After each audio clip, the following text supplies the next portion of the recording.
कई बार हम चीज़ों को भाग्य पे डालते हैं। हम कहते हैं कि साहब भाग्य में लिखा वो होगा,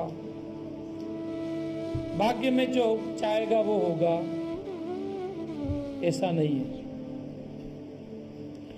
आप ठीक समय पे ठीक कर्म करते चले जाएंगे तो आप भाग्य को परिवर्तित करने में भी सफल हो जाएंगे। कोई व्यक्ति किसी पहाड़ के पीछे रहता और वहाँ कोई रास्ता ही नहीं है, वहाँ कांटे बिछे हुए हैं, उसके आने जाने का कोई रास्ता नहीं है, और वह ये सोचे कि मेरे भाग्य में तो ये कांटे ही लिखे हैं, ये पहाड़ ही लिखा है,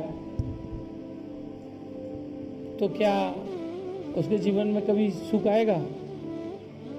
उसे क्या करना होगा? कर्म करना पड़ेगा, उन कांटों को हटाना पड़ेगा।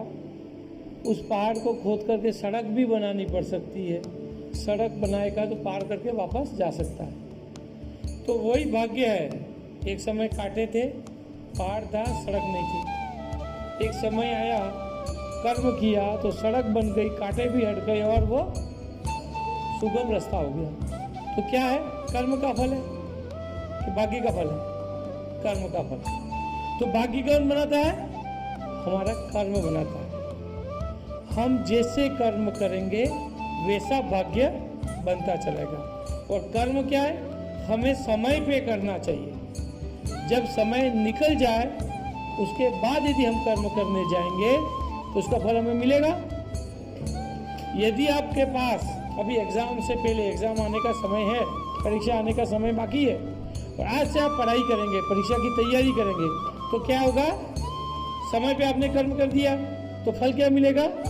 परीक्षा में पास हो जाओगे। ठीक है।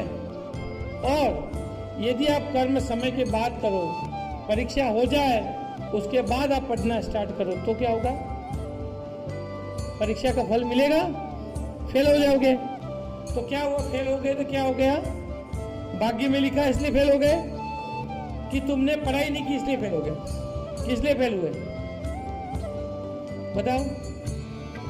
पढ़ाई नहीं की, आपने समय पे कर्म नहीं किया, समय पे पढ़ाई नहीं की, उस समय का सदुपयोग नहीं किया, तो फल क्या हुआ? आप फेल हो गए। तो भाग्य में लिखा इसलिए फेल नहीं हुए, हमने पढ़ाई नहीं की इसलिए फेल हुए। मतलब आप जैसा कर्म करोगे वैसा ही फल मिलेगा। और कर्म जो है वो समय के अनुसार करते रहना चाहिए।